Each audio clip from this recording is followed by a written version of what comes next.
ஒருத்தங்க உங்கள் வீட்டுக்கு வராங்க, குப்பை கூளங்களை கொண்டு வந்து கொட்டுறாங்க. அப்போ நீங்கள் அடுத்த தடவை அவங்கள கேட்பீங்களா, இந்த தடவை என்ன கொண்டு வந்திருக்கீங்க கேட்பீங்க? இல்லை.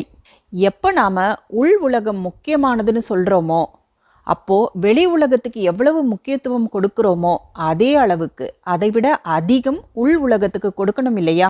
வீடு சுத்தமாக இல்லை, அங்கே இங்கே சாமான்கள் இறஞ்சிருக்குன்னா கூட அது பெரிய விஷயம் இல்லை. ஆனால் மனம் சுத்தமாக இல்லைன்னா பாக்கியம் மாறிடும். இன்னையிலிருந்து மற்றவங்களோட குறைகளை கேட்க மாட்டோம். இதுக்கு யார் ரெடி? யோசிச்சு கை உயர்த்துங்க. ஏன்னா இதை நடைமுறைக்கு கொண்டு வரணும். எனக்கு தெரியாதுன்னு சொல்ற விஷயம் இல்லை இது. எந்த விஷயம் தெரிஞ்சிடுச்சோ அதை நடைமுறைக்கு கொண்டு வருகிற முடிவை இன்றைக்கு நாம எடுத்தாகணும். மனம் வெறும் அழுக்கு மட்டும் ஆகிறதில்ல, மனம் பலவீனம் ஆகின்றது.